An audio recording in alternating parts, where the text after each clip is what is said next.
of all the so-called 26, only 3 are confirmed as Nigerians. So it's not, we can't even say all 26 are Nigerians. But however, the African girls, they are still our daughters.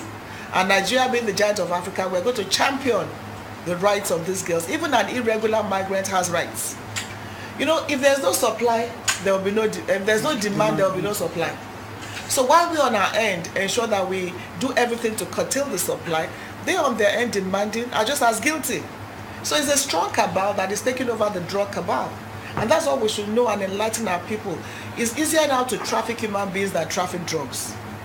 Because with technology, you're getting to know who carries it. So this is the next line of business. And this is something that the world must rise up to. And which brings me to the issue of slavery. We all know that these girls are sold as slaves. And this is something that should be unacceptable to the whole world. We cannot go back to the dark era where human beings will be sold as slaves. So the UN, EU, African Union must intervene. This is the world problem now. We're not going back. And we're not accepting that. And those in Libya must be sanctioned. Join NAPTIP and every parent, every Nigerian to discourage irregular trafficking. Those girls that are dead, somebody paid $4,000 to $6,000 for them. It's not a free journey, and it's a worthless journey.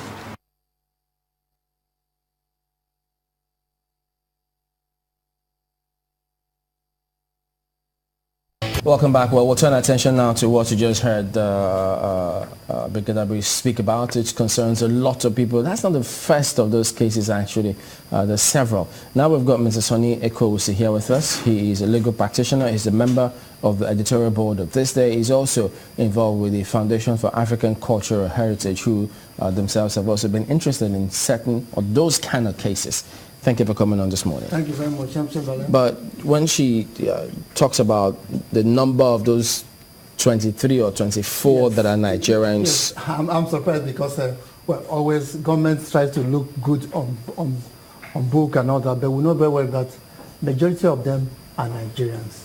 How do we know This is not the first time. Other reports are saying that many of them are Nigerians who are heading for Italy. You know very well that Italy is the you can say the prostitution capital of Nigeria, if you want to put it that way. It's not a good thing to say, but that is actually a fact. It is Saturday. So those girls who are between the ages of 13 to about 17 were heading for Italy. Majority of them are Nigerians. But you know, recent reports tend to insinuate that only 3 of them are Nigerians. But that's not true. Mind you, they're not only 26, they are about 90.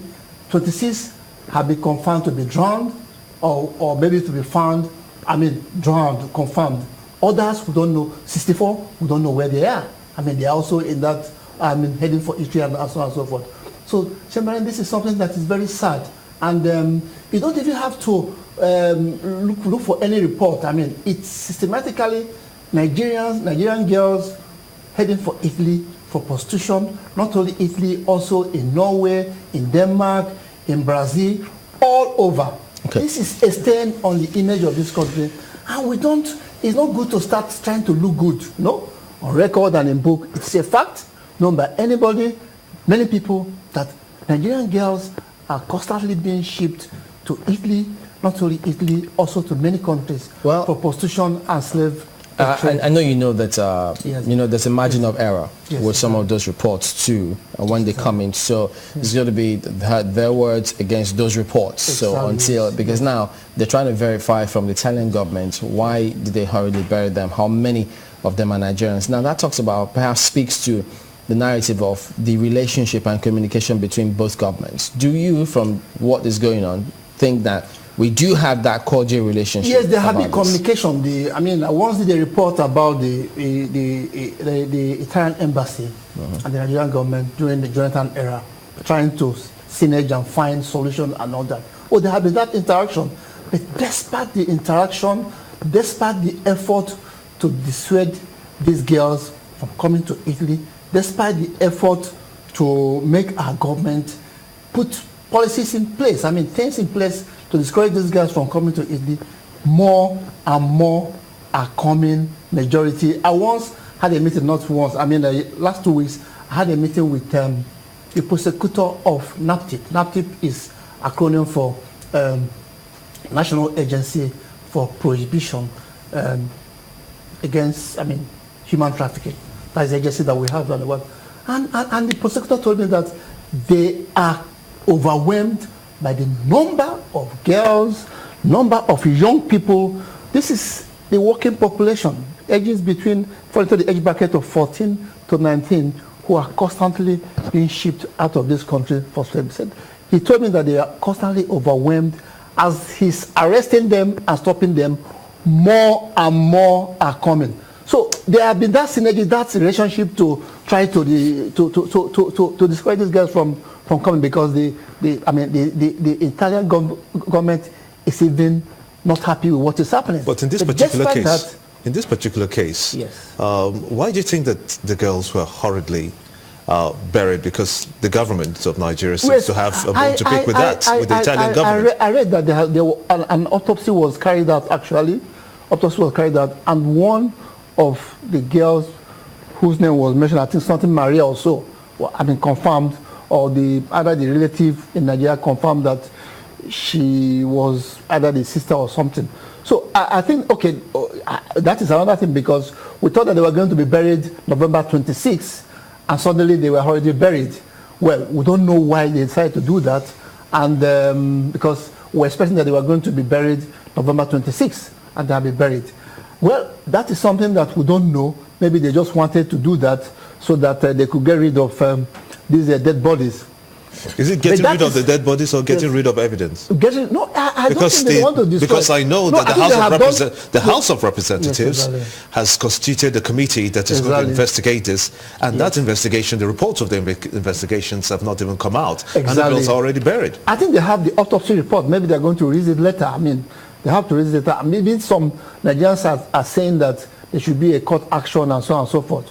Okay, but that's another here or there. But what I'm interested in is that the way to discourage, to stop this trafficking, because it is a drain on the human capital of this country, that you have your working force constantly being, heading for other countries. It's not solely just Italy. How do we destroy that cartel? How do we destroy the cartel? How do we destroy that cartel of trafficking of Nigerian girls? Just to destroy it is what Tinubu has just said, that you need to fight poverty, you need to fight unemployment. There's also the socio-cultural angle, which I'm going to come in, we need to take care of the family, because it's not just only, lack of employment that is pushing these girls to leave Nigeria.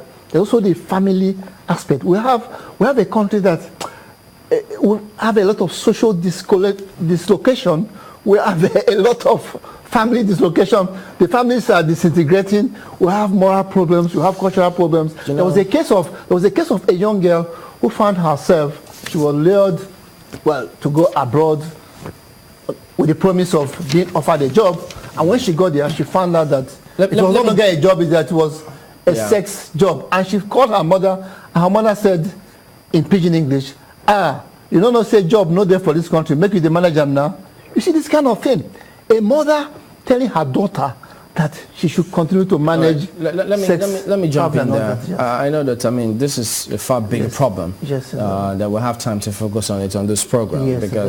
But in terms of, there will always be questions about how the government at the national level, the center is approaching this with government agencies now. There will always be questions about how the state government is handling this, and rightly so too. But what about us as a society? Do you think we're responding adequately? Because people travel. When you travel, they look at you perhaps in that light, and you never know what's in people's minds. Are we responding to it as a society? Make it brief, because we need to. I think we are not responsible. We're not, because it's not just only NAPTIP. What should we be doing? What we should do is this. What I have mentioned. We need to have this cultural formation. We need to have this reorientation. About our lives. The morals.